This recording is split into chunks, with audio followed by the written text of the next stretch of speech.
Hello friends, ಕಡಲಬರಿ ಬ್ಲಾಗ್ಸ್ಗೆ ಎಲ್ಲರಿಗೂ ಸ್ವಾಗತ. ಇವತ್ತು ನಾನು ಸ್ವಾಡಿ ಮೀನಿನ ಪದಾರ್ಥ ಹೇಗೆ ಮಾಡುವುದಂತ ತೋರಿಸಿಕೊಡ್ತಾ ಇದ್ದೇನೆ. ಬನ್ನಿ ನೋಡುವ. ನೋಡಿ, ಇದಕ್ಕೆ ತುಳುವಿನಲ್ಲಿ ಮೈಕನ್ ಸ್ವಾಡಿ ಅಂತ ಕೂಡ ಹೇಳ್ತಾರೆ. ಮೈ ಅಂದರೆ ಕಾಡಿಗೆ, ಕಣ್ಣು ಹೇಳಿದರೆ ಕಣ್ಣು ಅಂದರೆ ಕಾಡಿಗೆ ಹಚ್ಚಿದ ಕಣ್ಣಿನ ಸ್ವಾಡಿ ಅಂತ ಮೈಕನ್ ಸ್ವಾಡಿ ಅಂತ ಹೇಳ್ತಾರೆ. ನೋಡಿ, ಎಲ್ಲ ಮೀನಿದು ಕಣ್ಣಿನ ಸ್ವಲ್ಪ ಕೆಳಗಡೆ ಕಪ್ಪು ಕಲರ್ ಉಂಟು, ಕಾಡಿಗೆ ಹಚ್ಚಿದಾಗೆ ಕಾಣ್ತದೆ.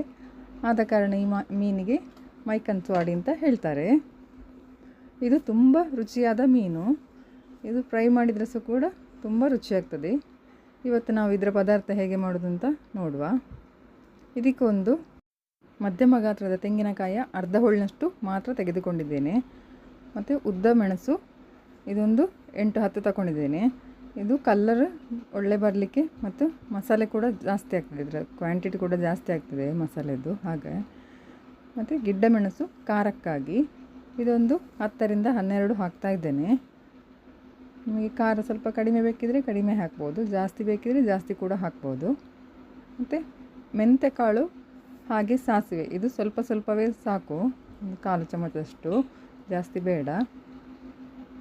ಮತ್ತು ಕೊತ್ತಂಬರಿ ಒಂದು 1.5 ಟೇಬಲ್ ಸ್ಪೂನಷ್ಟು ನಾನು ಕೈ ಅಳತೆಯಲ್ಲೇ ಹಾಕಿದೆ. ಹಾಗೆ ಅರಶಿನ ಒಂದು ಅರ್ಧ ಚಮಚ. ಹುಳಿ ನೋಡಿ ಹಾಕಿ, ನಿಮಗೆ ಜಾಸ್ತಿ ಹುಳಿ ಪದಾರ್ಥ ಬೇಕಿದ್ದವರು ಸ್ವಲ್ಪ ಜಾಸ್ತಿ ಹುಳಿ ಹಾಕಿ. ಈಗ ಎಲ್ಲವನ್ನು ಒಟ್ಟಿಗೆ ನುಣ್ಣಗೆ ಅರಿಲಿಕ್ಕೆ ಹಾಕಬೇಕು. ಇದು ಅರ್ಧದಷ್ಟು ನುಣ್ಣಗೆ ಆಗುವಾಗ ಇದಕ್ಕೆ ಸ್ವಲ್ಪ ನೀರುಳ್ಳಿ, ಇದೀಗ ಸ್ವಲ್ಪ ಚಿಕ್ಕ ನೀರುಳ್ಳಿ, ಹಾಗಾಗಿ ಒಂದು ಅರ್ಧದಷ್ಟು ತಗೊಂಡೆ. ದೊಡ್ಡ ನೀರುಳ್ಳಿ ಆದರೆ 1/4 ನೀರುಳ್ಳಿ ಸಹ ಸಾಕಾಗ್ತದೆ.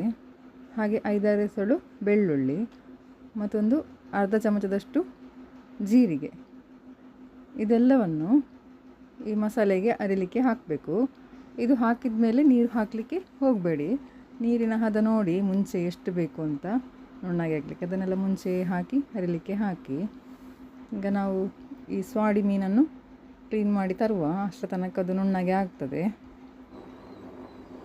ನೋಡಿ, ಈಗ ಇದು ಮಸಾಲೆ ಈಗ ನುಣ್ಣಗೆ ಆಗಿದೆ. ಇಷ್ಟಾದರೆ ಸಾಕು, ಇದನ್ನು ತೆಗೆಯುವ. ಇಲ್ಲಿ ಮೀನು ಕೂಡ ಕಟ್ ಮಾಡಿ ರೆಡಿಯಾಗಿದೆ. ಹಾಗೆ ಮಸಾಲೆಗೆ ಹಾಕಲಿಕ್ಕೆ ಬೇಕಾದ ಕಾಯಿಮೆಣಸು, ಶುಂಠಿ, ನೀರುಳ್ಳಿ ಕೂಡ ಕಟ್ ಮಾಡಿ ಇಟ್ಟಿದ್ದೇನೆ. ಈಗ ಒಂದು ಪಾತ್ರೆಯಲ್ಲಿ ನಾನಿಲ್ಲಿ ಬಿಸಿಲೆ ತಗೊಂಡಿದ್ದೇನೆ, ಅಂದರೆ ಮಣ್ಣಿದ್ದು ಪಾತ್ರೆ. ಇದಕ್ಕೆ ಎಣ್ಣೆ ಹಾಕಿ ಈ ಕಾಯಿಮೆಣಸು, ಶುಂಠಿ, ನೀರುಳ್ಳಿ ಇದನ್ನು ಹಾಕಿ ಸ್ವಲ್ಪ 1-2 ನಿಮಿಷ ಸ್ವಲ್ಪ ಬಾಡಿಸಬೇಕು.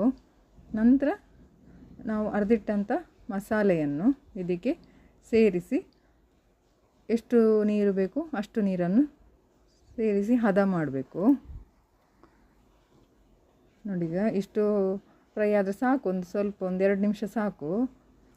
ನಂತರ ಮಸಾಲೆ ಸೇರಿಸುತ್ತದೆ.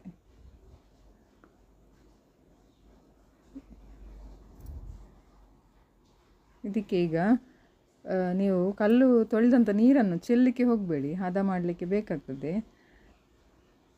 ಮತ್ತು ಹೆಚ್ಚಾಗಿ ಉಳಿದ್ರೆ ಚೆಲ್ಲಿ ಬಿಡ್ಬೋದು. ಹಾಗೆ ನೋಡಿ, ಎಷ್ಟು ದಪ್ಪ ಇಡ್ಬೋದು, ದಪ್ಪ ಇಡ್ಬೋದು, ತೆಳ್ಳಗೆ ಮಾಡುವವರು ತೆಳ್ಳಗೆ ಮಾಡ್ಬೋದು. ಆದರೆ ತುಂಬ ತೆಳ್ಳಗೆ ಮಾಡಲಿಕ್ಕೆ ಹೋಗಬೇಡಿ, ಅಷ್ಟು ಒಳ್ಳೆಯದಾಗೋದಿಲ್ಲ. ಸ್ವಲ್ಪ ದಪ್ಪ ಇದ್ದರೆ ಒಳ್ಳೆಯದಾಗ್ತದೆ. ಎಲ್ಲ ಮಿಕ್ಸ್ ಮಾಡಿ ಇದಕ್ಕೆ ಉಪ್ಪು ಹಾಕಬೇಕು, ರುಚಿಗೆ ತಕ್ಕಷ್ಟು. ಉಪ್ಪನ್ನು ಕೂಡ ಹಾಗೆ ಒಮ್ಮೆಲೆ ಹಾಕಲಿಕ್ಕೆ ಹೋಗಬೇಡಿ, ರುಚಿ ನೋಡಿ ಕಡಿಮೆ ಇದ್ದರೆ ಮತ್ತೆ ಹಾಕ್ಬೋದು ಒಮ್ಮೆಲೆ. ಮತ್ತು ಜಾಸ್ತಿ ಆದರೆ ಉಪ್ಪು ಜಾಸ್ತಿ ಆದರೆ ಕಷ್ಟ ಆಗ್ತದೆ, ಉಪ್ಪು ಕಡಿಮೆ ಆದರೆ ಅದು ಮತ್ತೆ ಹಾಕ್ಬೋದು ನಾವು. ಹಾಗೆ ಈಗ ಚೆನ್ನಾಗಿ ಮಿಕ್ಸ್ ಮಾಡಿ ಇದನ್ನು ಮುಚ್ಚಳ ಮುಚ್ಚಿಟ್ಟು ಕುದಿಲಿಕ್ಕೆ ಬಿಡುವ.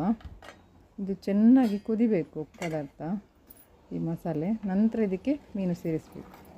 ನೋಡಿ, ಹೀಗೆ ಚೆನ್ನಾಗಿ ಕುದಿದ ನಂತರ ಒಮ್ಮೆ ಮಸಾಲೆಯನ್ನು ಚೆನ್ನಾಗಿ ಸೌಟು ಹಾಕಿ ಕೈ ಆಡಿಸಿ, ನಂತರ ಮೀನನ್ನು ಹಾಕಿ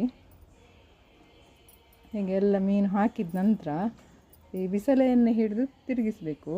ನನಗೆ ಅಲ್ಲಿ ವೀಡಿಯೋ ಮಾಡಲಿಕ್ಕೆ ಯಾರೂ ಸಿಗಲಿಲ್ಲ, ಹಾಗಾಗಿ ವೀಡಿಯೋ ಮಾಡಲಿಕ್ಕೆ ಆಗಲಿಲ್ಲ. ಸೌಟು ಹಾಕುವಾಗ ಸಹ ಹಾಗೆ ಸೈಡಿಂದ ನೀವು ಹಾಕಬೇಕು, ಇಲ್ಲದ್ರೆ ಮಿಡ್ಲಿಗೆ ಹಾಕಿದರೆ ಮೀನು ಹುಡಿ ಹುಡಿ ಆಗ್ತದೆ. ನೋಡಿ, ಇದೀಗ ಊಟಕ್ಕೆ ರುಚಿಯಾದ ಸ್ವಾಡಿ ಮೀನಿನ ಪದಾರ್ಥ ರೆಡಿ. ಧನ್ಯವಾದಗಳು.